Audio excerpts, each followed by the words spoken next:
إن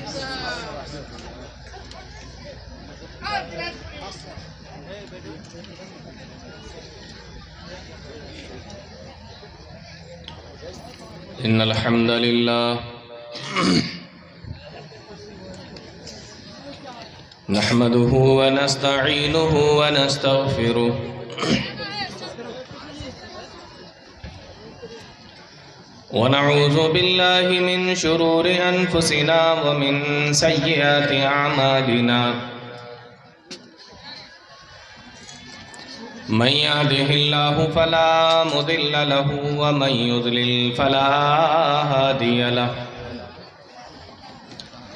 وأشهد أن لا إله إلا الله وحده لا شريك له وأشهد أن محمدًا عبده ورسوله يا أيها الذين آمنوا اتقوا الله حق تقاته ولا تموتن إلا وأنتم مسلمون يا أيها الناس اتقوا ربكم الذي خلقكم من نفس واحدة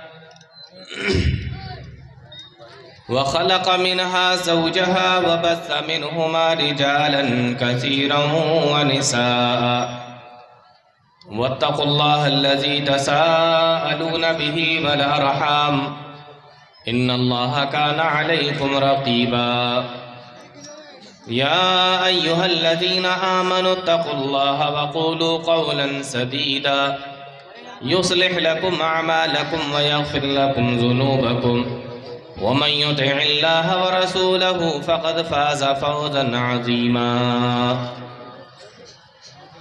أما بعد فإن خير الحديث كتاب الله وخير الهدي هدي محمد صلى الله عليه وسلم وشر الأمور محدثاتها وكل محدثة بدعة وكل بدعة ضلالة وكل ضلالة في النار أعوذ بالله السميع العليم من الشيطان الرجيم بسم الله الرحمن الرحيم وما أصابكم من مصيبة فبما كسبت أيديكم ويعفو عن كثير. اسٹیج پر تشریف فرما معزز علماء اکرام، دور اور پاس سے تشریف لائے محترم سامعین، نوجوان ساتھیوں، پیارے بچوں اور پردہ نشین خواتین،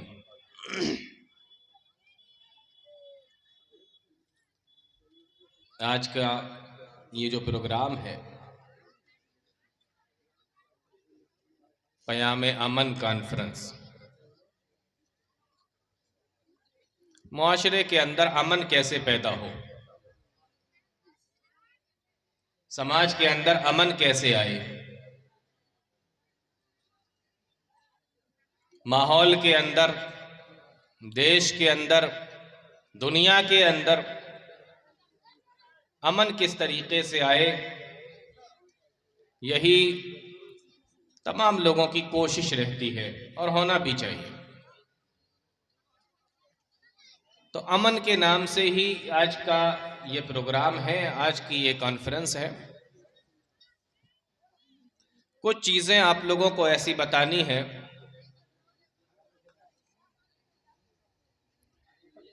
جو امن کے راستے میں رکاوٹ ہوتی ہیں. اگر ان چیزوں کو ختم کر دیا جائے، ہٹا دیا جائے، تو معاشرے کے اندر بہت حد تک امن پھیل جائے گا. اسی کی مناسبت سے میں نے قرآن کریم کی آیت کریمہ پڑھی ہے اور اسی تعلق سے چند باتیں انشاءاللہ آپ کے سامنے رکھیں گے. قرآن کریم کی آیت کریمہ کا ترجمہ سنیں تو کچھ بات سمجھ میں آئے. اللہ تعالیٰ فرماتا ہے وَمَا أَصَابَكُم مِّن مُّصِيبَةٍ فَبِمَا كَسَبَتْ أَيْدِيكُمْ. تمہارے اوپر جو مصیبت بھی آتی ہے، وما اصابکم من مصیبت، تمہارے اوپر جو مصیبت بھی آتی ہے، جو پریشانی آتی ہے، جو تکلیف آتی ہے، فبما کسبت ایدیکم، وہ تمہارے اپنے ہاتھوں کی کمائی ہوتی ہے، تمہارے اپنے کرتوتوں کا اور تمہارے اپنے اعمال کا نتیجہ ہوتا ہے۔ وما اصابکم من مصیبت فبما کسبت ایدیکم ویعفو عن کثیر، اور اللہ تعالی تمہارے کتنے گناہوں کو، کتنے تمہارے کرتوتوں کو اور تمہارے کتنے ایسے اعمال کو جو تم کرتے ہو، اللہ تعالیٰ تو معاف کر دیتا ہے، اللہ اس سے پوچھ گچھ نہیں کرتا۔ اللہ تعالیٰ نے اس آیت میں یہ بتایا کہ دنیا کے اندر یہ جو مصیبتیں، پریشانیاں اور تکلیفیں پھیلی ہوئی ہیں، انسان اپنی مصیبتوں کے اندر جو گرفتار ہے وہ کسی اور وجہ سے نہیں آئی، وہ آئی ہے انسان کے اپنے کرتوتوں کی وجہ سے، وہ آئی ہیں اپنے انسان کے اعمال کے وجہ سے، اس نے جو گناہ کیے ہیں اس کی وجہ سے۔ اس لیے اللہ تعالیٰ فرماتا ہے وَمَا أَصَابَكُم مِّن مُّصِيبَةٍ فَبِمَا كَسَبَتْ أَيْدِيكُمْ، تمہارے اوپر جو مصیبت آتی ہے وہ تمہارے اعمال کا نتیجہ ہوتی ہے، وہ تمہارے کرتوتوں کا نتیجہ ہوتی ہے، وہ تمہارے گناہوں کا نتیجہ ہوتی ہے۔ اور کتنے گناہ تم ایسے کرتے رہتے ہو، اللہ تعالیٰ تمہارے ہر گناہ کے اوپر پکڑ نہیں کرتا۔ وَيَعْفُو عَنْ كَثِيرٍ، اللہ تعالیٰ تمہارے کتنے گناہوں کو تو معاف کر دیتا ہے، اس کے بارے میں سوال ہی نہیں کرتا، اس کے بارے میں پوچھ گچھ نہیں کرتا۔ اللہ تعالیٰ کتنے گناہوں کے تو تمہارے چھوڑ دیتا ہے، اسی طریقے سے اس کے بارے میں سوال و جواب بھی نہیں کرتا۔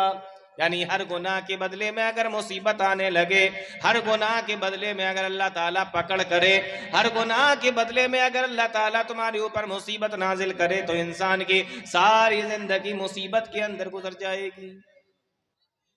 ہم اتنے گناہ کرتے ہیں تو اللہ تعالیٰ نے صاف فرما دیا، جو معاشرے کے اندر یہ جو حالات بنے ہوئے ہیں، سماج کے اندر، دیش کے اندر، ہمارے گھر، گاؤں، بستی کے اندر، یہ سب ہمارے کرتوتوں کا نتیجہ ہے۔ انسان گناہ کرتا ہے تو اس کے اوپر مصیبت آتی ہے، گناہ کرتا ہے پریشانی میں مبتلا ہوتا ہے۔ حضرت نوح علیہ السلام کی قوم، اللہ تعالیٰ نے ان کے اوپر عذاب نازل کیا،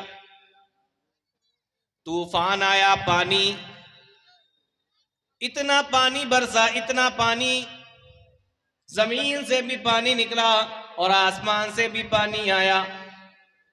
مورخین نے لکھا ہے، قرآن کریم بیان کرتا ہے وَهِيَ تَجْرِي بِهِمْ فِي مَوْجٍ كَالْجِبَالِ، اتنا پانی اس دنیا کے اندر بھر گیا کہ اس زمانے کے اندر جو پہاڑ موجود تھے ان کی چوٹیاں، پہاڑ کی چوٹیاں بھی پانی کے اندر ڈوب گئیں، پہاڑوں کی چوٹیوں تک پانی پہنچ گیا۔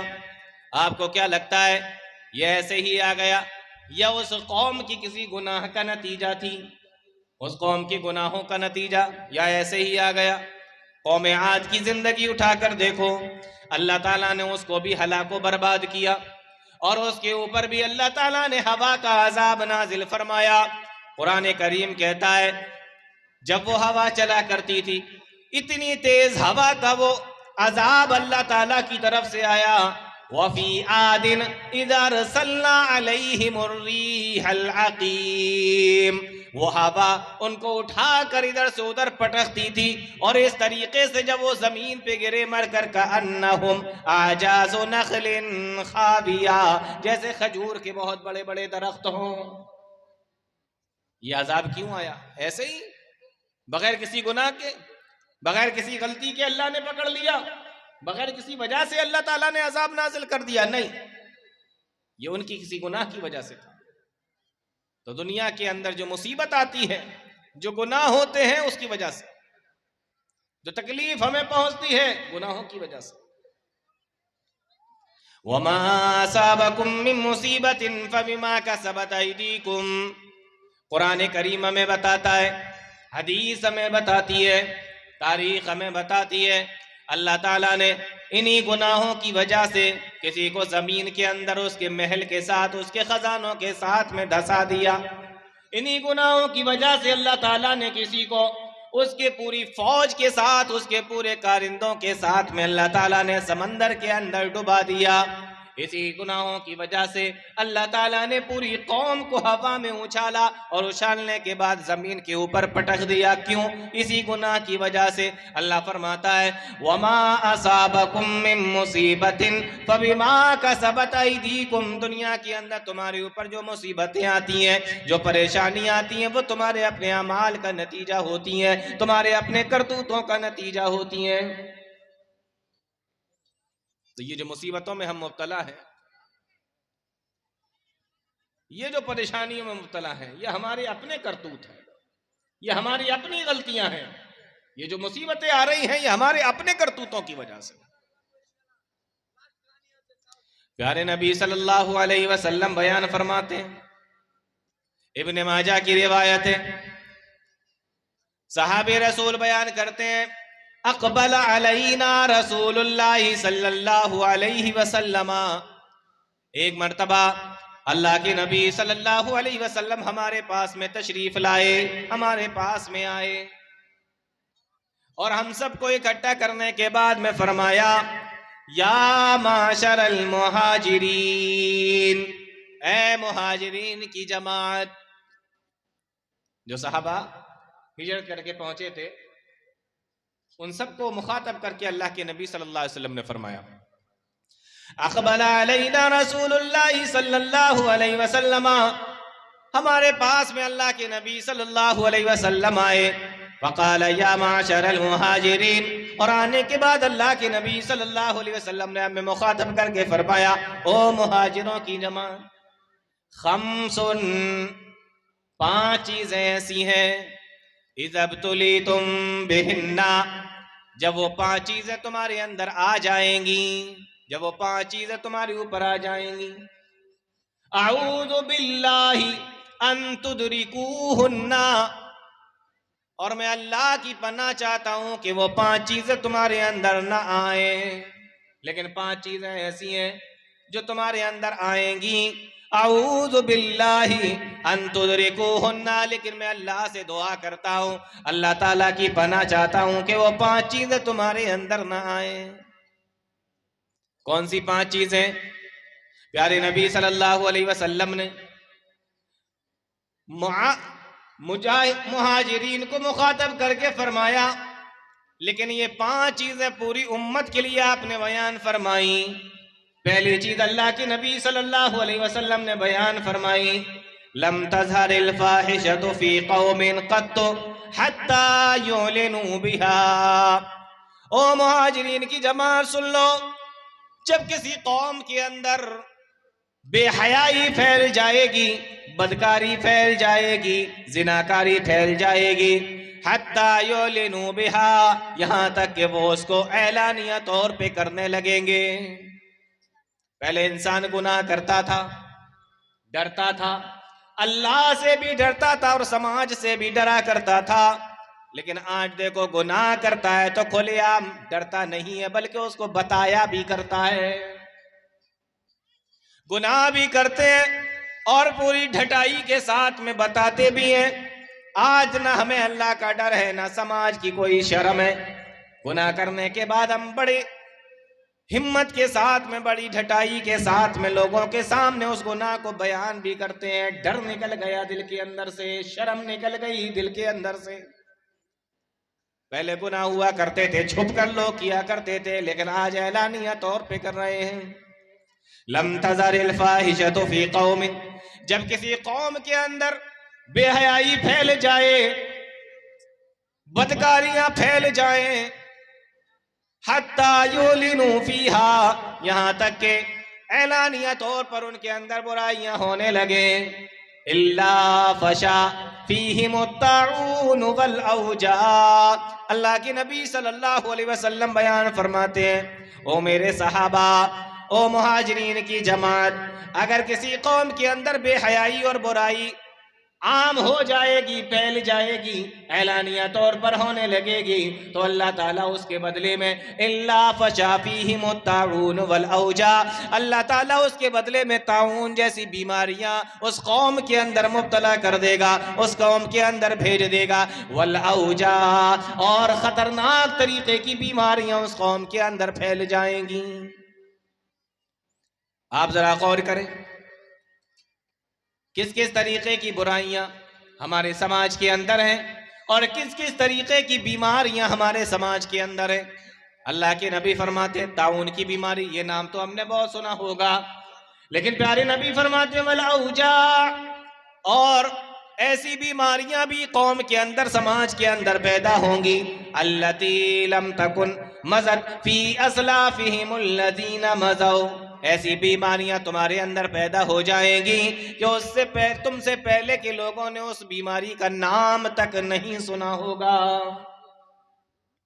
آج دیکھیں نا کس کس طریقے کی بیماریاں ہیں. کسی نے سنا تھا کورونا کی بیماری آئی نا، ہزاروں لاکھوں کی تعداد میں لوگ مر گئے، کسی نے نام بھی نہیں سنا ہوگا، سوچا بھی نہیں ہوگا کہ کوئی ایسی بیماری بھی آ سکتی ہے. اسی بے حیائی کے نتیجے میں ایڈز جیسی بیماری وہ بھی آئی، اور کس کس طریقے کی بیماریاں سماج کے اندر، کس کس طریقے کی بیماریاں آج دنیا کے اندر الگ الگ ناموں کے ساتھ میں آتی ہیں. ہزاروں لاکھوں لوگ اس بیماری کے اندر مبتلا ہوتے ہیں، دنیا سے چلے جاتے ہیں، ختم ہو جاتے ہیں. اگر ہمارے پرانے بزرگوں سے پوچھو، پرانے بوڑھوں سے پوچھو، کیا تم نے اس بیماری کا کبھی نام بھی سنا تھا؟ التی لم تکن مضت فی اسلافہم الذین مضوا، انہوں نے اس کا نام بھی نہ سنا ہوگا. یہ وبائیں کیوں آ رہی ہیں؟ یہ بیماریاں کیوں آ رہی ہیں؟ یہ الگ الگ نام سے بیماریاں کیوں آ رہی ہیں؟ التی لم تکن مضت فی اسلافہم الذین مضوا، اللہ کے نبی جناب محمد رسول اللہ صلی اللہ علیہ وسلم نے ہمیں پہلے ہی بتا دیا تھا کہ کسی قوم کے اندر جب بے حیائی پھیل جائے گی، بدکاری پھیل جائے گی، عام ہو جائے گی، تو اللہ تعالیٰ اس کے بدلے میں الگ الگ طریقے کی، الگ الگ اور نئی نئی طریقے کی بیماریاں قوم کے اوپر مسلط کر دے گا، بیماریاں بھیج دے گا. وہ بیماریاں آ رہی ہیں تو پیارے نبی صلی اللہ علیہ وسلم نے پہلی چیز یہ بیان فرمائی. آج انسان پریشان ہے، کسی کو کورونا ہو گیا، کسی کو ڈینگو ہو گیا، عجیب و غریب طریقے کی بیماری. سوائن فلو یہ بھی ایک بیماری ہے، لاکھوں لوگ اس میں بھی مرے تھے. برڈ فلو یہ بھی ایک بیماری ہے. لوگوں کو لگتا ہے کہ یہ تو بخار اخار ہے، کچھ ابھی ختم ہو جائے گا، لیکن کتنے لوگ اس میں ختم ہوئے ہیں؟ کیوں ہیں؟ کیوں آ رہی ہیں یہ بیماریاں؟ کبھی غور کیا؟ پیارے نبی صلی اللہ علیہ وسلم کی اس حدیث پر غور کریں.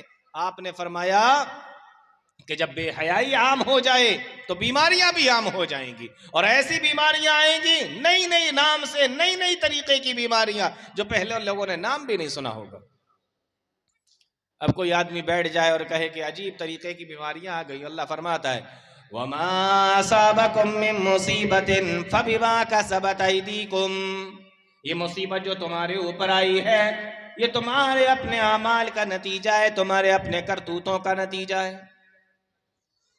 اسلام بے حیائی کو پسند نہیں کرتا، اسلام بدکاری کو پسند نہیں کرتا، بلکہ اللہ تعالیٰ نے قرآن کریم کے اندر تو یہاں تک فرمایا ان الذین یحبون ان تشیع الفاحشۃ فی الذین آمنوا، جو لوگ اس بات کو پسند کرتے ہو کہ سماج کے اندر بے حیائی پھیل جائے، لہم عذاب علیم فی الدنیا والآخرہ، اللہ تعالیٰ ان کو دنیا کے اندر بھی اور آخرت کے اندر دردناک عذاب دے گا.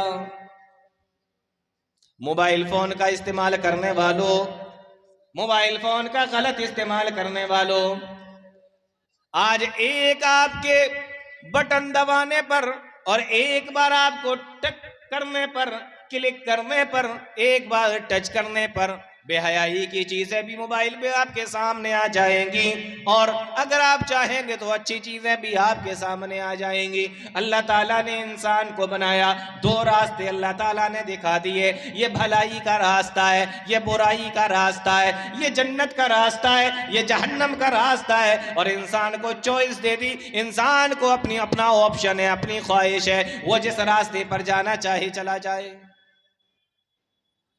آدھی رات کا وقت ہے، انسان اپنے کمرے کے اندر لیٹا ہوا ہے، دروازہ بھی بند ہے، کوئی دیکھنے والا نہیں ہے، کوئی آنکھ اس کو نہیں دیکھ رہی ہے، موبائل فون اس کا اپنے ہاتھ میں ہے۔ آج میرے نوجوان بھائی، ہم کیا کرتے ہیں؟ ہمارے سامنے کوئی نئی چیز آئی، ہمارے سامنے کوئی چیز آئی، ہم اپنے دوستوں کو بھی فارورڈ کرتے ہیں، ہم اپنے دوستوں کو بھی بھیجتے ہیں، بہت سارے لوگ اس کو گروپ کے اندر بھی ڈال دیتے ہیں، پھر وہ ایک گروپ سے دوسرے میں، دوسرے سے تیسرے میں، تیسرے سے چوتھے میں چلی جاتی ہے، آپ کو معلوم نہیں وہ کتنے لاکھوں لوگوں تک پہنچ چکی ہے، وجہ اس کی آپ بنے ہو۔ اللہ فرماتا ہے ان الذین یحبون ان تشیع الفاحشۃ فی الذین آمنوا، جو لوگ تو سماج کے اندر بے حیائی پھیلانا چاہتے ہیں، جو لوگ سماج کے اندر برائیاں پھیلاتے ہیں، لہم عذاب علیم فی الدنیا والآخرہ، اللہ تعالیٰ نے ان کے لیے دنیا اور آخرت کے اندر دردناک عذاب بیان کر رکھا ہے۔ تو انسان کسی چیز کو دیکھتا ہے تو اس کو فارورڈ کرتا ہے۔ علماء اکرام بیٹھے ہیں، آپ ان سے پوچھئے، یہ آپ کو بتائیں گے کہ علماء نے تو یہاں تک لکھا ہے کہ برائی کی چیزیں تو چھوڑو، سماج کے اندر بے حیائی پھیلانے والی چیزیں تو چھوڑو، سماج کے اندر جو برائی پھیلانے والی چیزیں، جو ناپسندیدہ چیزیں ہیں انہیں تو چھوڑ دیجئے، جو پسندیدہ چیزیں بھی ہوتی ہیں، جیسا کہ آپ کے پاس میں کوئی اچھا میسج آیا، نیچے لکھا ہوا ہے حدیث یہ ہے، حدیث نمبر یہ ہے، اور کوئی اوپر میسج لکھا ہوا ہے، کوئی بات اوپر لکھی ہوئی ہے، آپ کو نہیں معلوم کہ یہ حدیث ہے یا نہیں، اور اس نمبر پر ہے یا نہیں، اور اگر یہ حدیث ہے بھی تو صحیح ہے یا ضعیف ہے، علماء نے لکھا ہے کہ آپ کو اسے فارورڈ نہیں کرنا چاہیے۔ یہ علماء آپ کو بتائیں گے۔ جو چیز آپ کو لگ رہا ہے کہ یہ حدیث ہے لیکن آپ کو نہیں معلوم کہ یہ حدیث ہے، حالانکہ اس کے نیچے حدیث کی کتاب کا نام بھی لکھا ہوا ہے، حدیث کا نمبر لکھا ہوا ہے، لیکن آپ کو نہیں معلوم کہ یہ حدیث ہے یا نہیں، یا اسی طریقے سے اگر حدیث ہے تو صحیح ہے یا نہیں، تو ایسی چیزوں کو بھی فارورڈ کرنے سے علماء نے منع کیا ہے۔ ہم ان چیزوں کو بھی فارورڈ نہیں کر سکتے جس کو حدیث سمجھ رہے ہوں، تو ہم دوسری چیزوں کو جو سماج کے اندر برائی اور بے حیائی پھیلانے والی چیزیں ہوں، ہم اس کو کیسے فارورڈ کر سکتے ہیں؟ حدیث نہیں سنی آپ نے؟ وہ من کذب علی متعمدا فلیتبوأ مقعدہ من النار، جس نے جان بوجھ کر مجھ پہ جھوٹ بولا وہ اپنا ٹھکانہ جہنم بنا لے۔ تو ہم ایسی چیزیں بھی ایک دوسرے کو نہیں بھیج سکتے، تو برائی پھیلانے والی چیزیں کیسے بھیج سکتے ہیں؟ انسان موبائل فون کا استعمال صحیح بھی کر سکتا ہے، موبائل فون کا استعمال غلط بھی کر سکتا ہے۔ اس کو لگتا ہے کہ اسے کوئی دیکھ نہیں رہا ہے، لیکن ہاں ایک آنکھ ایسی ہے جو اسے ہر وقت دیکھتی ہے، وہ اس کی نظر میں ہے۔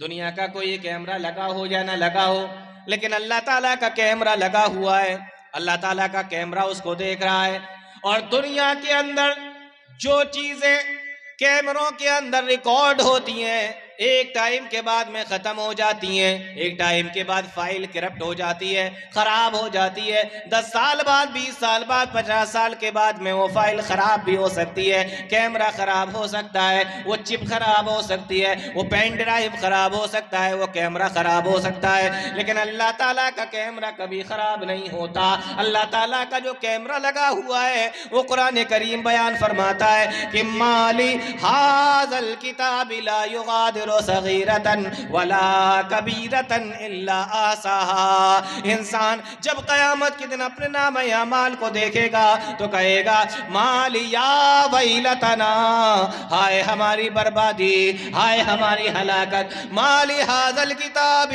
لا یغادر صغیرۃ ولا کبیرۃ الا احصاها. اس کے اندر نہ کوئی چھوٹی چیز بچی ہے نہ کوئی بڑی چیز بچی ہے، الا احصاها، مگر اس کے اندر لکھ دی گئی ہے. اللہ تعالیٰ کے کیمرے کے اندر ساری چیزیں ریکارڈ ہو رہی ہیں.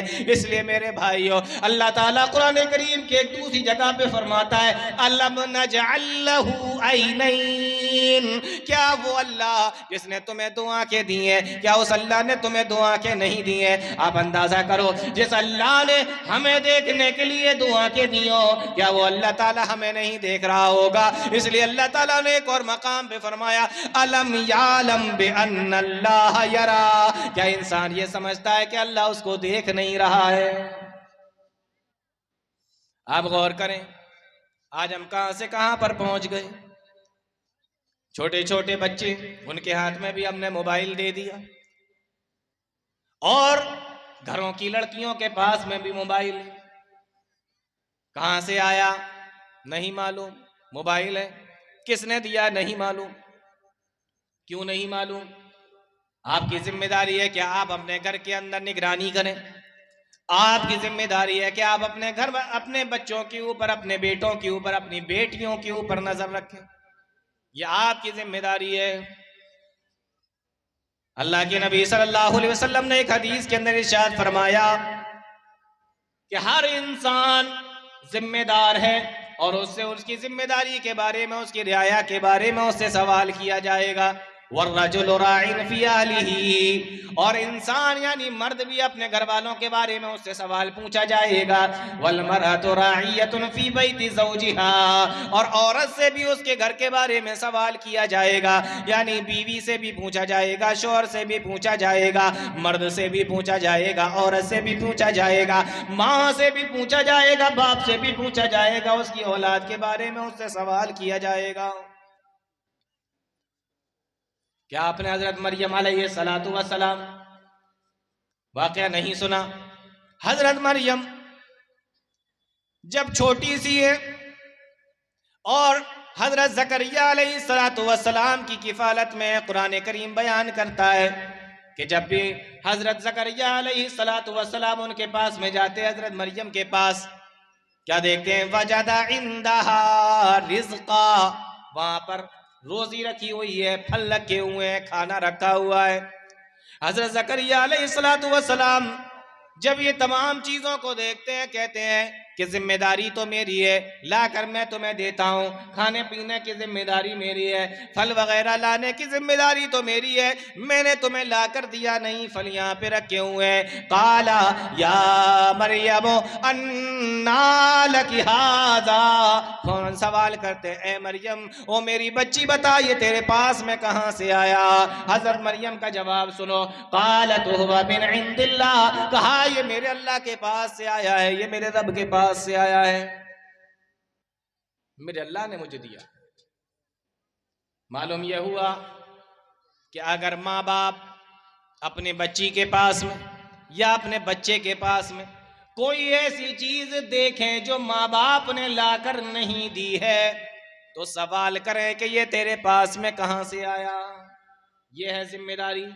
آپ کو پوچھنا پڑے گا، بیٹے سے بھی پوچھنا پڑے گا، اور بیٹی سے بھی پوچھنا پڑے گا.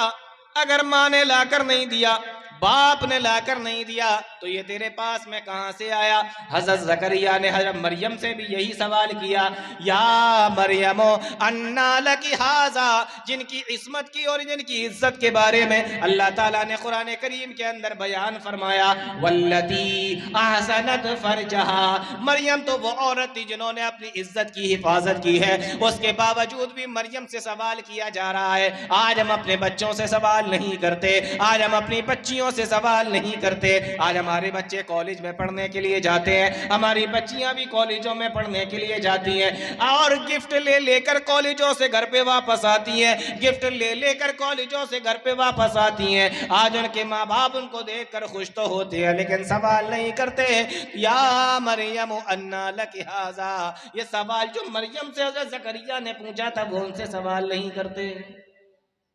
تو پوچھنا چاہیے کہ یہ کہاں سے آیا, یہ ذمہ داری ہے. قالت هو من عند اللہ, کہا یہ میرے رب کے پاس سے آیا ہے. اور پھر آگے فرمایا ان اللہ یرزق من یشاء بغیر حساب, اللہ تعالیٰ جس کو چاہتا ہے بغیر حساب و کتاب کے عطا فرماتا ہے. یہ اللہ تعالیٰ کی حکمت ہے, اس کی رحمت ہے, وہ جس کو چاہے بغیر حساب دے. آپ دیکھیں نا دنیا کے اندر امیر سے امیر آدمی آپ کو مل جائے گا. انسان کام کرتا ہے, محنت کرتا ہے, اللہ تعالیٰ اس کے بدلے میں اس کو دیتا بھی ہے, اور خوب دیتا ہے, دیتا چلا جاتا ہے. یہ اللہ کی مرضی ہے, جس کو چاہے دے. ایک چیز میں یہاں پہ آپ کو بتا رہا ہوں, بڑی بہترین چیز, بڑی زبردست چیز ہے, اس کو یہاں سے لے کر جائیے.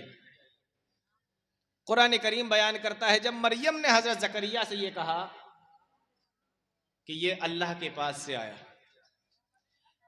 مورخین نے لکھا ہے حضرت زکریا نے جب دیکھا کہ وہی اللہ, غور سے سننا اس بات کو, وہی اللہ جو مریم کو بغیر موسم کے پھل کھلا سکتا ہے, جو بغیر موسم کے مریم کو پھل دے سکتا ہے, تو حضرت زکریا جن کے گھر میں ابھی تک اولاد نہیں ہوئی تھی, سوچنے لگے وہ اللہ تعالیٰ مجھے اولاد کیوں نہیں دے سکتا. قرآن کریم بیان کرتا ہے حضرت مریم کا جواب سننے کے بعد ہنالک دعا زکریا ربا, حضرت زکریا علیہ السلام نے اس وقت اپنے رب سے دعا کی.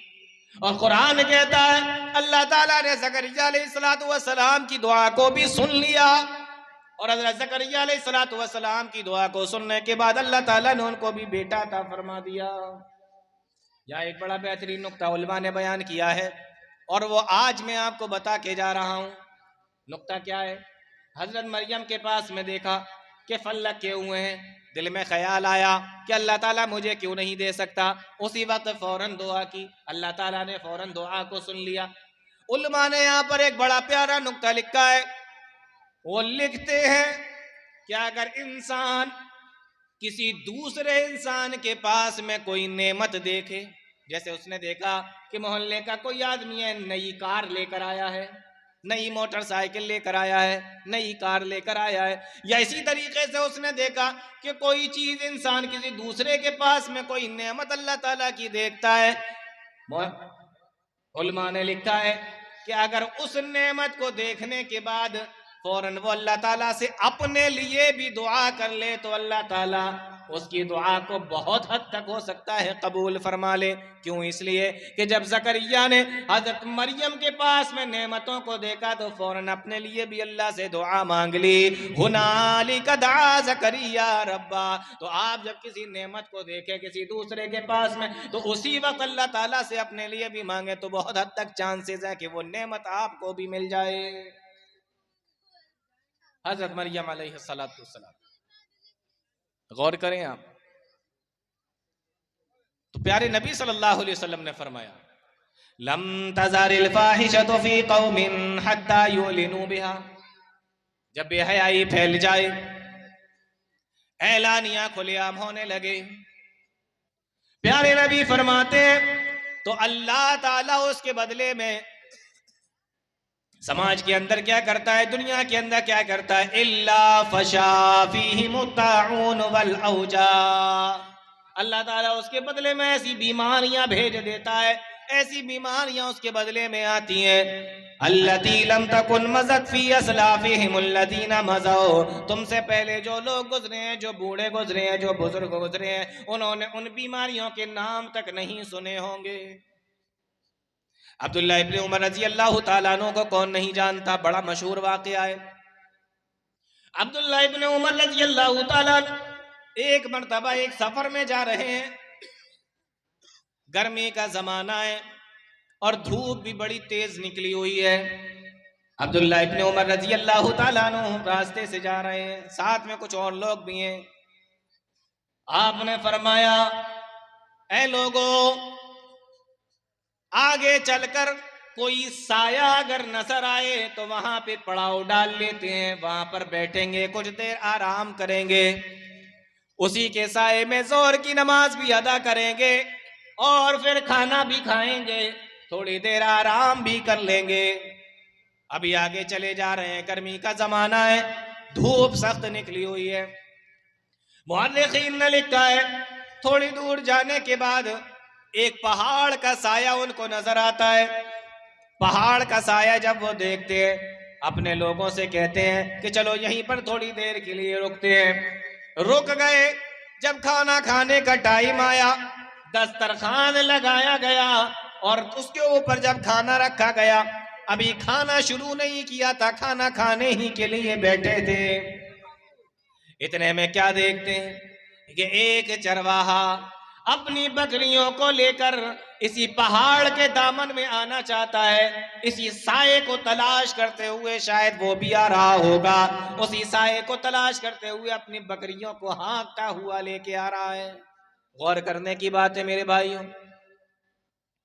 حضرت عبداللہ بن عمر اپنے ساتھیوں سے کہتے ہیں کہ ابھی رک جاؤ، ابھی تھوڑی دیر کے لیے کھانا مت کھاؤ، جب وہ چرواہا ہمارے پاس میں آ جائے ہم اس کو بھی اپنے کھانے میں شامل کر لیں گے، وہ ہمارے ساتھ میں بیٹھ کر کھانا کھا لے گا، وہ ہمارے ساتھ میں بیٹھ کر کھانا کھائے گا، اس لیے تھوڑی دیر کے لیے رک جاؤ۔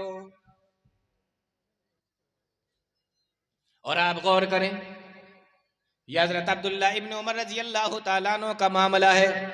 آج ہمارا معاملہ کیا ہے؟ ہم غریبوں کے ساتھ میں کھانا کھانا نہیں چاہتے، ہم مزدوروں کے ساتھ میں بیٹھ کر کھانا نہیں کھانا چاہتے، ہمیں جگہ بھی اسٹینڈرڈ چاہیے اور ہمیں ساتھ میں بیٹھنے والا بھی اسٹینڈرڈ چاہیے۔ ہماری حالت یہ ہے، اگر کسی غریب کے گھر سے کھانے کی دعوت آ جاتی ہے تو ہم نہیں جاتے ہیں، لیکن اگر کسی امیر کے گھر سے دعوت آتی ہے تو ہم بڑے شوق سے جاتے ہیں۔ غریب آدمی اگر اپنی یہاں کھانے پر بلائے، دعوت میں بلائے، اپنی یہاں شادی بیاہ کے اندر بلائے تو ہم اس کو جانا پسند نہیں کرتے، لیکن اگر امیر آدمی ہمیں بلاتا ہے تو ہم بڑے شوق سے جاتے ہیں۔ یہ ہماری حالت ہے۔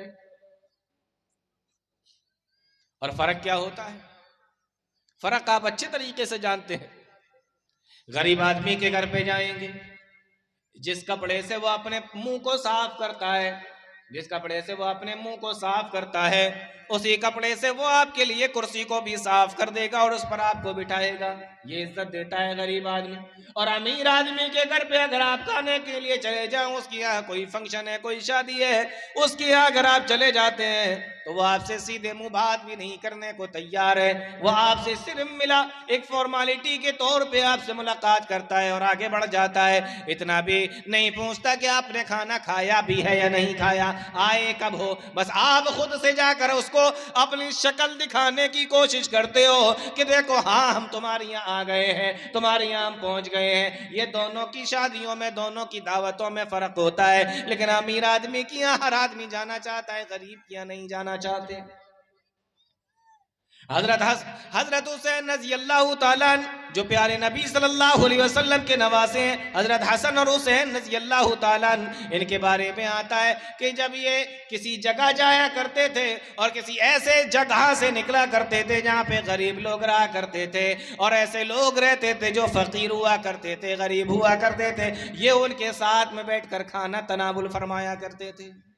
کوئی عار نہیں، کوئی شرم نہیں کہ میں کس خانوادے سے ہوں، میں کون ہوں، کچھ نہیں۔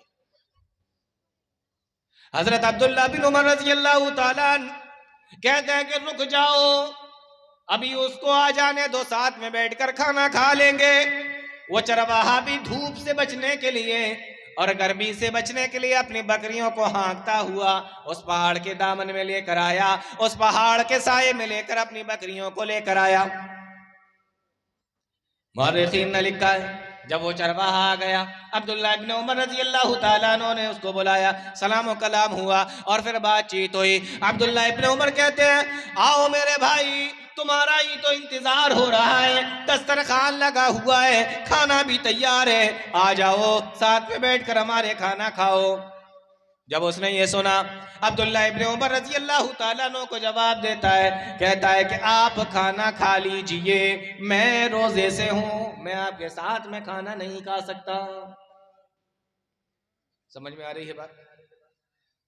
عبداللہ ابن عمر رضی اللہ تعالیٰ عنہ اس کا یہ جواب سن کر حیران ہو جاتے ہیں، کہنے لگے اگر فرض روزے ہوتے، رمضان کے مہینے کے روزے ہوتے تو ہمیں معلوم ہوتا کہ رمضان کا مہینہ ہے، روزے سے ہوگا، لیکن یہ تو رمضان کا مہینہ بھی نہیں چل رہا ہے، اتنی گرمی کا موسم ہے، چلچلاتی ہوئی شدت کی دھوپ نکلی ہے، اور اس نے کون سا روزہ رکھا ہے؟ عبداللہ ابن عمر نے اس سے سوال کیا کہ تو نے یہ کون سا روزہ رکھا ہے؟ کہنے لگا کہ میں نے نفلی روزہ رکھا ہے۔ میرے بھائیوں غور کروں، آج ہمیں فرض روزے رکھنا بھاری پڑ جاتے ہیں، آج ہم فرض روزے رکھنے سے بھی بچتے ہیں۔ نوجوان آدھے روزے رکھتے ہیں، آدھے روزے نہیں رکھتے۔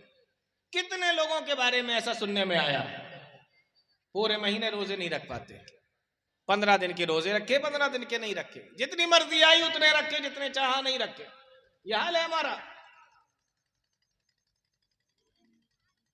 گھر پہ بیٹھ کر کھانا کھاتے ہیں روزے میں، رمضان کے مہینے میں، اور جب گھر سے باہر نکلتے ہیں تو منہ کو بالکل یوں صاف کر کے ایسے نکلتے ہیں کہ جیسے بیچارے کا بغیر سحری کا روزہ ہو، ایسے نکلتے ہیں گھر سے باہر جیسے سحری بھی نہیں کر پایا، شاید سحری میں آنکھ بھی نہیں کھلی ہے اس کی، بغیر سحری کا روزہ رکھا ہو۔ کسی آدمی کے ساتھ میں بیٹھ جائیں افطاری کرنے کے لیے تو وہ اپنی بھی پلیٹ اس کو دے دے کہ یہ بڑا پریشان لگ رہا ہے اور آیا ہے گھر سے کھا کر۔ یہ ہمارے یہاں نوجوانوں کی حالت ہے۔ حضرت عبداللہ بن عمر جن کا واقعہ میں آپ کو سنا رہا ہوں، انہی کی ایک اور حدیث ہے جو صحیح بخاری کے اندر ہے کہ ہمارے یہاں چھوٹے چھوٹے بچے بھی روزہ رکھا کرتے تھے، اور بچے جب بھوک کی وجہ سے روتے تو ہم انہیں کھلونے دے دیا کرتے تھے، لیکن روزے نہیں کھلوایا کرتے، افطار نہیں کرایا کرتے تھے جب تک ٹائم نہیں ہو جاتا۔ حضرت عمر کے بارے میں آتا ہے کہ ایک بار ان کے پاس میں ایک آدمی لایا گیا جس نے رمضان کے مہینے میں شراب پی رکھی تھی۔ حضرت عمر نے اس کو کوڑے لگوائے اور کہا کہ کمبخت، ہمارے یہاں تو چھوٹے چھوٹے بچے روزے سے ہیں اور تو اس طریقے کی حالت میں گھوم رہا ہے۔ تو نفلی روزہ۔ عبداللہ ابن عمر نے پوچھا، او میرے بھائی، اتنا گرمی کا موسم ہے، اتنا گرمی کا زمانہ ہے، تیز دھوپ نکلی ہوئی ہے، اور تو نے آج روزہ بھی رکھا ہوا ہے، آخر یہ کس طریقے کا روزہ ہے؟ میرے نوجوان ساتھیوں، اس کا جواب سنو، اس چرواہے کا جواب سنو۔ جواب دیتا ہے عبداللہ ابن عمر رضی اللہ تعالیٰ عنہ کو، کہنے لگا کہ میں نے آج جو روزہ رکھا یہ نفلی ہے، اور یہ نفلی روزہ میں نے کیوں رکھا ہے؟ جواب دیتا ہے کہ میں نے نفلی روزہ اس لیے رکھا ہوا ہے کیونکہ یہ دنیا بڑی چھوٹی سی ہے، یہ دنیا بڑی چھوٹی سی ہے اور آخرت کی زندگی بہت بڑی ہے، اور میں یہ چاہتا ہوں کہ جب میں اللہ تعالیٰ کے پاس میں جاؤں تو بہت سارے اعمال لے کر جاؤں، بہت ساری نیکیاں لے کر جاؤں، بہت سارا ثواب لے کر اللہ تعالیٰ کے پاس میں پہنچوں۔ عبداللہ ابن عمر نے جب یہ جواب سنا، کہنے لگے کہیں ایسا تو نہیں کہ یہ صرف باتیں بنا رہا ہے، لاؤ ذرا اس کا ٹیسٹ لیتے ہیں، دیکھتے ہیں ذرا اس کو کہ یہ صحیح بھی بول رہا ہے یا نہیں بول رہا ہے۔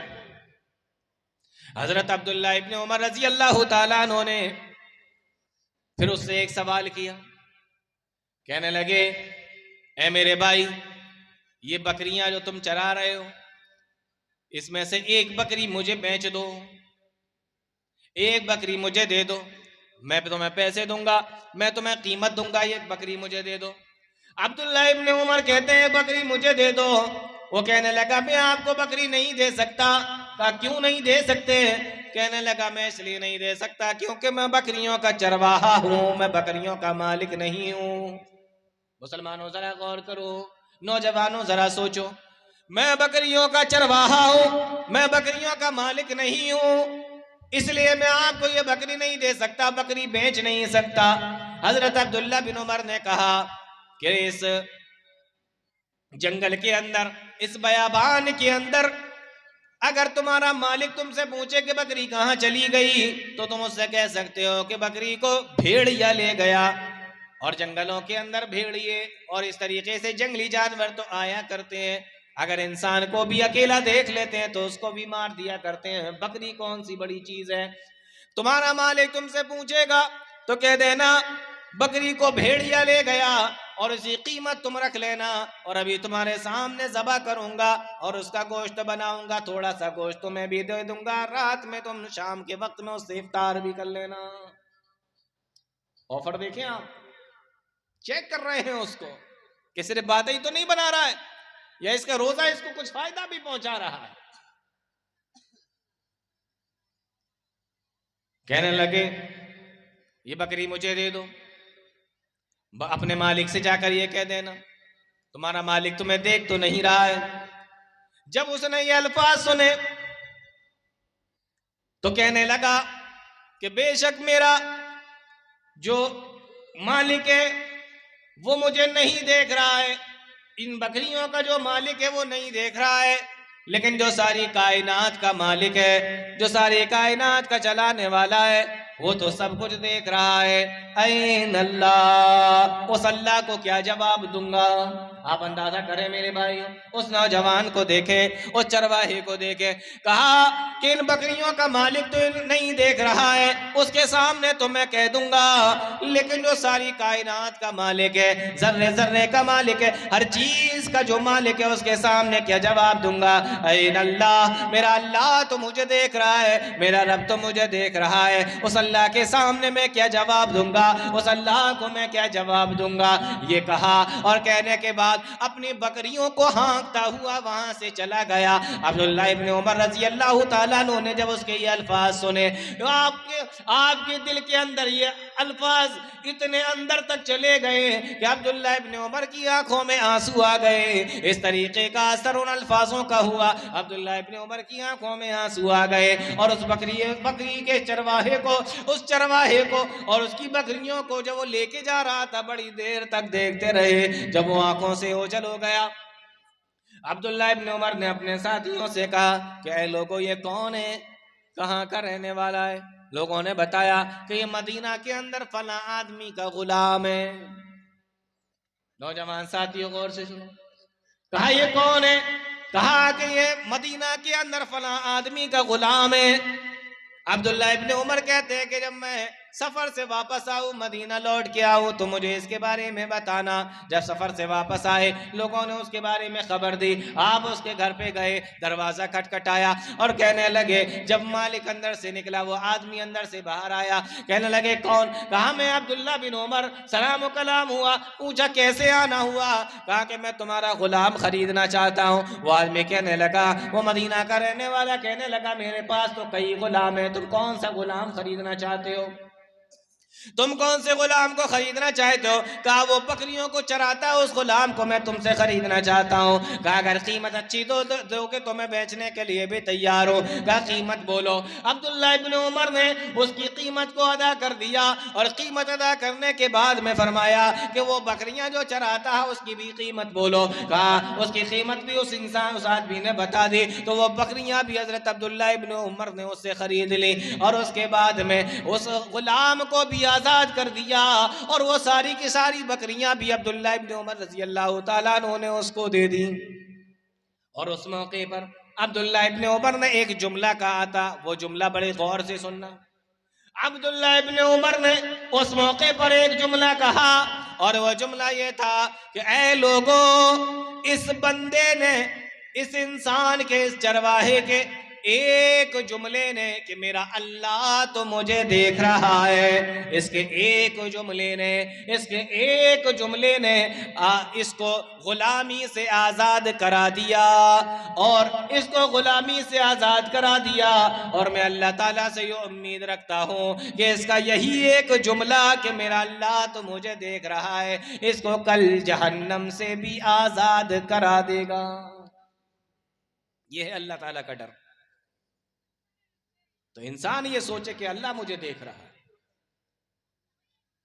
تو برائی کے ارادے اس کے دل سے نکل جائیں. کوئی دیکھے یا نہ دیکھے لیکن اللہ مجھے دیکھ رہا ہے، کہیں ریکارڈ ہو یا نہ ہو لیکن اللہ تعالیٰ کے کیمرے ہر جگہ لگے ہوئے۔ الم یعلم بان اللہ یرا، کیا وہ اللہ تمہیں نہیں دیکھ رہا ہے؟ اللہ تعالیٰ ہر چیز کا جاننے والا ہے۔ اس لیے میرے بھائیوں، میں بات کر رہا تھا موبائل فون کے استعمال کی۔ آج ہمارے نوجوان ساتھی، موبائل فون تمہارے پاس میں، ہر گھر کے اندر موبائل فون ہے، ہر انسان کے پاس میں موبائل فون ہے۔ آپ اس کو ٹچ کرو گے اچھی چیزیں بھی نکل آئیں گی، آپ اس کو ٹچ کرو گے بری چیزیں بھی نکل آئیں گی۔ ایسے موقع پر تمہیں اچھی چیزیں استعمال کرنا ہے، بری چیزیں استعمال کرنا ہے۔ اگر تمہارے دل کے اندر اللہ کا ڈر نہ ہو، اللہ کا تقوی نہ ہو، تو تم کس طریقے سے استعمال کرو گے؟ اللہ تعالیٰ نے دو راستے دکھا دیے، وَهَدَيْنَاهُ النَّجْدَيْنِ، فیصلہ آپ پر چھوڑ دیا کہ آپ کہاں جاتے ہیں، کیا کرتے ہیں۔ آج دیکھیں نا لوگوں کی کیا حالت ہے۔ پہلے بڑے بوڑھے کہا کرتے تھے کہ نیکی کر دریا میں ڈال، مطلب یعنی آپ نے کوئی نیکی کر لی ہے، اب وہ کر کے بھول جائیے، آپ کر کے بھول جائیے، اللہ تعالیٰ کیا لے لینا۔ لیکن آج کل کیا ہوتا ہے، نیکی کر فیس بک پہ ڈال، لوگ نیکی کا کام کرتے ہیں اور یوں فوٹو کھینچتے ہیں، سیلفی لے رہے ہیں، اور سیلفی لے کر پھر اس کو ڈالتے ہیں۔ کسی کی مدد کرتے ہیں تو فوٹو کھنچاتے ہیں۔ آپ نے دیکھا ہوگا سردیوں کے دنوں میں کسی غریب کو کمبل دے رہے ہیں تو 3 لوگ فوٹو کھنچا رہے ہیں ساتھ، پتہ نہیں کیوں کھنچا رہے ہیں۔ شاید ہو سکتا ہے خیال یہ ہو کہ اللہ تعالیٰ کی یہ فوٹو دکھایا جا سکے، فرشتے لکھنا بھول جائیں تو ہم تو دکھا دیں کہ اللہ تعالیٰ دیکھو یہ بھی تو کام کیا تھا نا میں نے۔ آپ کیا سمجھتے ہیں فرشتے لکھنا بھول جائیں گے؟ فرشتے نہیں لکھیں گے، اس لیے آپ فوٹو کھینچ کے رکھ لے رہے ہیں کہ چلو ہم دکھا دیں گے اگر فرشتے لکھنا بھول جائیں۔ ایک فوٹو میں نے دیکھا کہ اسپتال کے اندر ایک بیمار کو 3 آدمی مل کر ایک کیلا دے رہے ہیں۔ دیکھا آپ نے وہ فوٹو؟ بہت مشہور ہوا تھا وہ۔ 3-4 آدمی مل کر بیمار کو اسپتال کے اندر ایک کیلا دے رہا ہے۔ میں سوچنے لگا یا اللہ یہ کیلا کتنا بھاری ہے کہ 3 لوگ مل کے اٹھا رہے ہیں، اور اس کا فوٹو دیکھیں کتنا وائرل۔ یہ ہماری حالت ہے، چھوٹی سی بھی نیکی کرتے ہیں نا تو اس کو بھی برباد کر لیتے ہیں۔ لیکن یہ نیکی بڑی کام آنے والی چیز ہے۔ فَمَن يَعْمَلْ مِثْقَالَ ذَرَّةٍ خَيْرًا يَرَهُ وَمَن يَعْمَلْ مِثْقَالَ ذَرَّةٍ شَرًّا يَرَهُ، ایک ذرہ برابر نیکی بھی کی ہوگی تو وہ بھی دیکھ لو گے، اور ذرہ برابر برائی کی ہوگی تو اس کو بھی دیکھ لو گے۔ ذرہ جانتے ہیں آپ؟ ذرے کا ترجمہ تو نہیں کرنا پڑتا، جس عالم سے بھی سنا ہوگا ذرے کا ترجمہ نہیں کرتا، ذرے کو ذرہ ہی بولتا ہے، قرآن میں بھی ذرہ ہی آیا۔ فَمَن يَعْمَلْ مِثْقَالَ، یعمل کا ترجمہ کیا، مثقال کا ترجمہ کیا، خیرًا یرا کا بھی ترجمہ کیا، لیکن ذرہ کا ترجمہ نہیں کیا۔ اللہ تعالیٰ نے ایسا لفظ استعمال کیا ہے کہ اگر ترجمہ نہ بھی کیا جائے تب بھی انسان کے سمجھ میں آ جائے۔ وَمَن يَعْمَلْ مِثْقَالَ ذَرَّةٍ خَيْرًا يَرَهُ، اگر ذرہ برابر بھلائی کی ہوگی تو وہ بھی قیامت کے دن سامنے آ جائے گی۔ وَمَن يَعْمَلْ مِثْقَالَ ذَرَّةٍ شَرًّا يَرَهُ، اور ذرہ برابر برائی بھی کی ہوگی تو قیامت کے دن وہ بھی سامنے آ جائے گی۔ ریت کو آپ ایسے ہاتھ میں پکڑ لیں،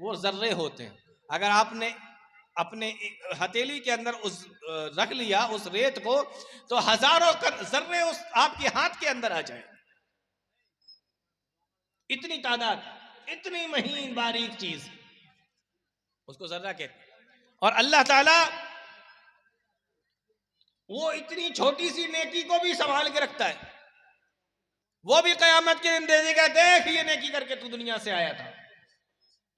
اور علماء نے لکھا ہے کہ ذرے کا ایک مطلب تو وہ ہوتا ہے جو ہم لوگ سمجھتے ہیں، ریت کے ذرے جو مہین مہین، اور ذرے کا ایک مطلب یہ ہوتا ہے کہ آپ نے دیکھا ہوگا کہ جیسے کوئی کمرہ ہے اور وہ کمرہ بند ہے، اندھیرا ہے، اور کسی سوراخ سے اس میں روشنی آ رہی ہے، تو آپ دیکھیں گے کہ اس سوراخ سے جو روشنی آتی ہے تو آپ کو اس روشنی سے، اس دھوپ سے چھوٹی چھوٹی چیزیں اڑتی ہوئی سی نظر آئیں گی۔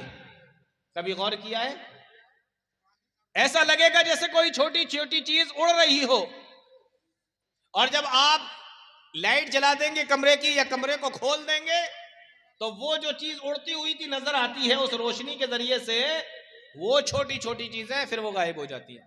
یعنی وہ اتنی چھوٹی ہوتی ہیں کہ روشنی اگر ہو جائے تو وہ دکھتی نہیں ہے, اور اگر کمرے میں اندھیرا ہے اور کہیں سے دھوپ کی روشنی آ رہی ہے, دھوپ آ رہی ہے, تو اس دھوپ کے اندر وہ چھوٹی چھوٹی چیزیں اڑتی ہوئی نظر آتی ہیں.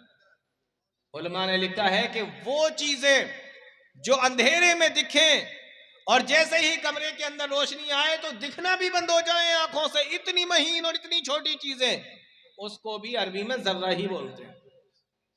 اس کو بھی عربی میں ذرہ بولتے ہیں. اور اللہ تعالیٰ فرماتا ہے کہ ذرہ برابر بھی برائی کی ہوگی تو وہ بھی قیامت کے دن دیکھ لو گے, اور ذرہ برابر نیکی کی ہوگی اس کو بھی دیکھ لو گے. یہ ہے بھائی. یا ویلتنا ما لہذا الکتاب لا یغادر صغیرۃ ولا کبیرۃ, یہ کون سی کتاب مجھے دے دی گئی ہے جس کے اندر نہ تو کوئی چھوٹی چیز بچی ہے نہ کوئی بڑی چیز بچی ہے.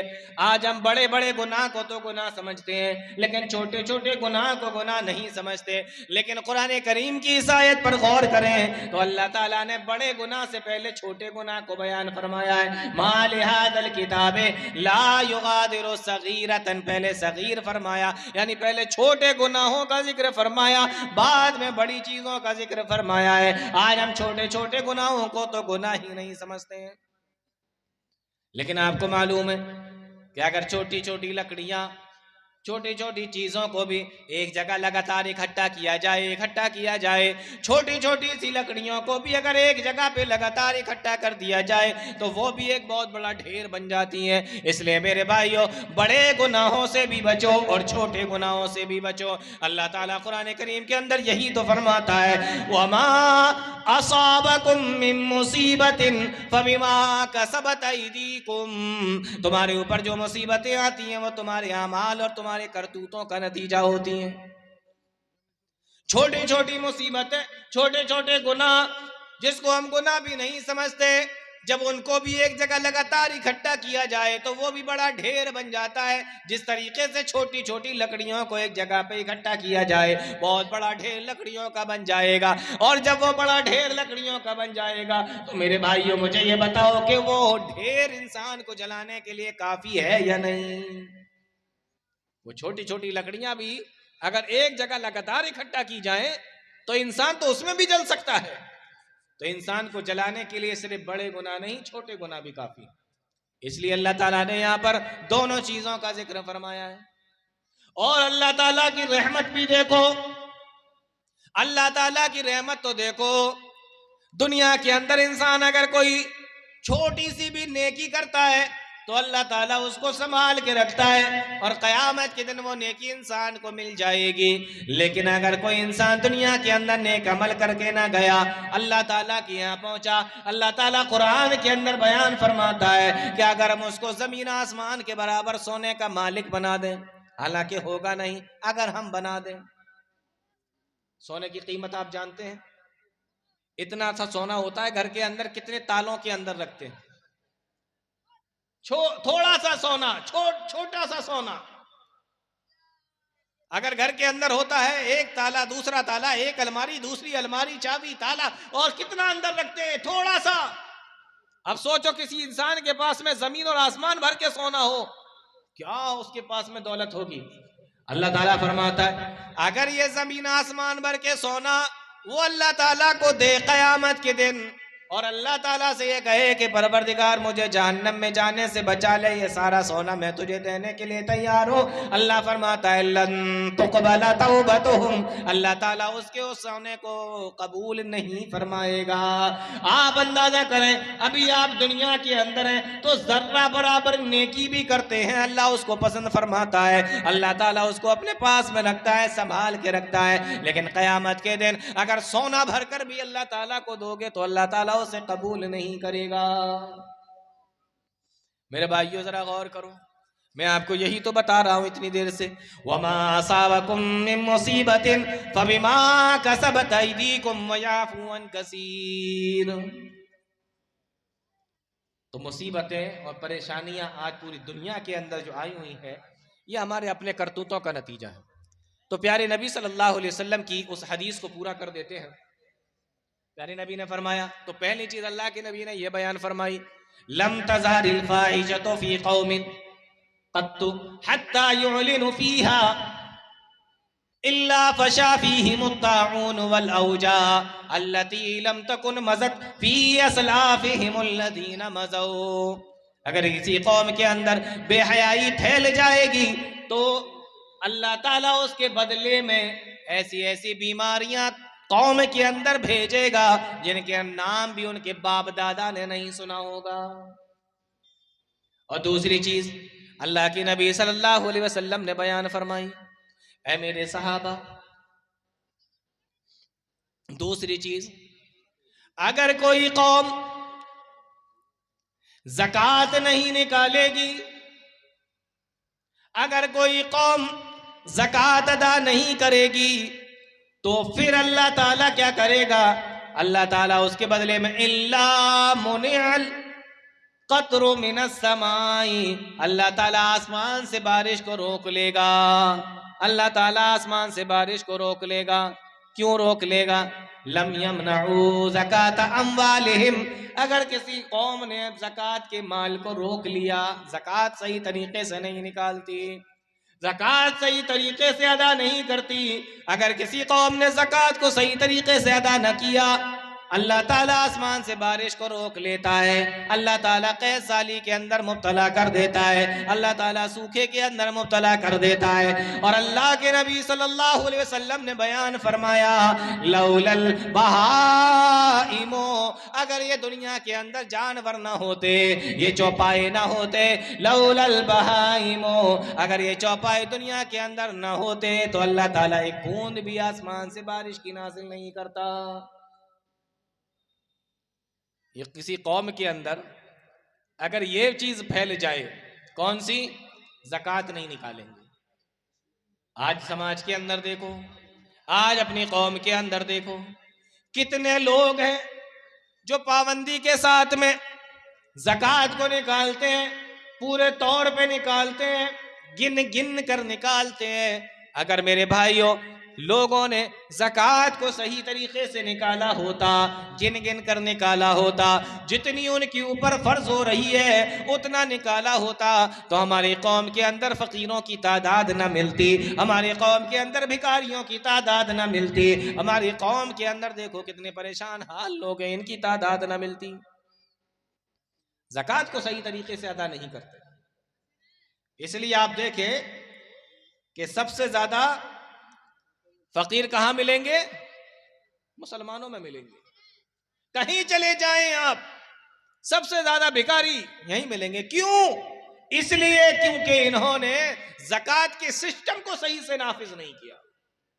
اگر ہمارے یہاں زکوٰۃ کا سسٹم صحیح طریقے سے نافذ ہو جائے، مان لیجئے یہ آپ کی بستی ہے، آپ اس میں رہتے ہیں، مجھے تو یہاں کی زیادہ جانکاری نہیں ہے لیکن میں ایک اندازہ بتا رہا ہوں کہ یہاں کے سارے لوگ مل کر جس کے اوپر جتنی زکوٰۃ فرض ہو رہی ہے سب نکالیں، 10 لاکھ 20 لاکھ 50 لاکھ جتنی بھی زکوٰۃ فرض ہو رہی ہے جوڑ لیں، اور جوڑنے کے بعد سب صحیح طریقے سے نکالیں. مان لیجئے اگر 10 لاکھ ہوتی ہے، 20 لاکھ ہوتی ہے، 50 لاکھ ہوتی ہے، 1 کروڑ ہوتی ہے، جو بھی ہوتی ہو، ساری چیزوں کی ملا کے، مال کی، دولت کی، زمین کی، جائیداد کی، کھیتی باڑی کی، تمام چیزوں کی ملا کے جتنی بھی بنتی ہو، میں ایک اندازے کے مطابق بتا رہا ہوں، اگر 50 لاکھ بھی بنتی ہو، ہر سال انسان 50 لاکھ کی زکوٰۃ نکالے. آپ کی بستی کے اندر اگر ہر سال 50 لاکھ کی 50 لاکھ کی زکوٰۃ نکلے اسی بستی کے اندر، تو بتائیے اس بستی کے اندر کوئی غریب ملے گا آپ کو؟